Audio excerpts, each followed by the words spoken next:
unang tanong ko sa inyo, Doc, anong reaksyon niyo nung nabalitaan yung nag-uusapan at pinagkakaguluhan na kayo online?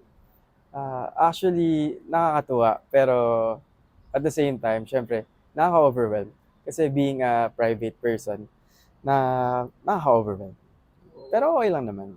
Paano niyo nabalitaan na pinag-uusapan na kayo after that episode ng Pilipinas Got Talent? Personal ba? Sinabi sa inyo ng mga kamag-anak, Ah, kaibigan? Nasa duty kasi ako noon. Then my friend started tagging me dun nga sa video ni Catherine in PGT, which became viral. Kaya, ayun, dun ko nalaman. Speaking of Catherine, for the record, kailan kayo naging magkaklase ni Catherine? Ah, ang naalala ko is, since nursery, magkaklase kami, which is in Christian Faith Montessori. Then, lumipat siya and lumipat din ako dun sa Flower Lane. So, simula nun, hindi ko lang maalala kung hanggang grade 2 or grade 1 kami magkaklase. Okay.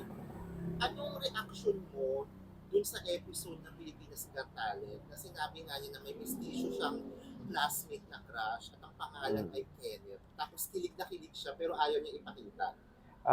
Noong una, I was unsure. Kasi, syempre, Kenneth. Hindi lang naman siguro ako yung Kenneth nun sa buong Flower Lane. Pero nung ni-recall ko, parang, baka nga ako.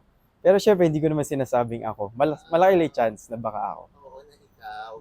Ano namang pagkakaalala mo? Kumusta si kahit matagal na to, anong naaalala nung mag-classmate kayo ni Catherine? Si Nung grade, Catherine, nung elementary kayo?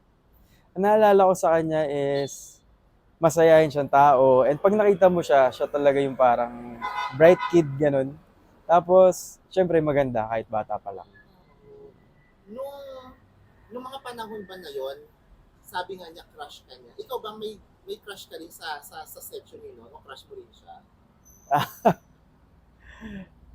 To be honest, siya din yung una ko naging crush.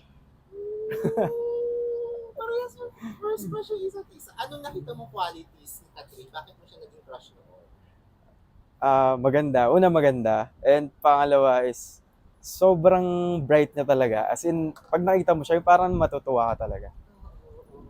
Ito na, Doc, anong gusto namin malaman? Ngayong tinalungkat na ng mga netizen at fans yung pictures ninyo, may pagsiship na nangyayari. Anong reaction mo na pinagshiship kayo? Sinasabi, naku Doc, chance mo na to. Ligawan mo na ako, makipag-connect ka na kay Catherine. Ah, First, syempre nakakatuwa. Kasi, ikaw ba naman maging crush ng isang Catherine Bernardo, di ba? Tapos, okay naman na parang na-overwhelmed lang talaga ako noong una.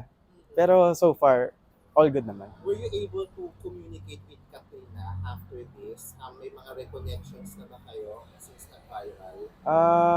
Wala pa. But I'm looking forward to meet her and maybe catch up a little, yung ganun. Single ka ngayon, Doc? Yes po. Wow, may chance. Given a chance, are you looking forward to communicate, reconnect, and somehow deepen your relationship with Catherine at ligawan siya? Of course. Yes. Talaga? Yes. Sure na sure? Yes. Talaga? Makikilig ako.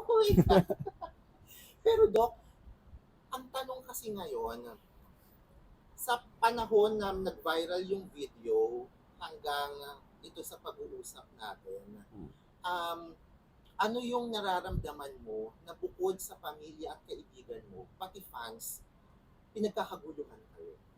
Fans niya ha, at ikaw rin mismo may fans na. Nakakatuwa kasi syempre pinag-ship nila kami. Tapos,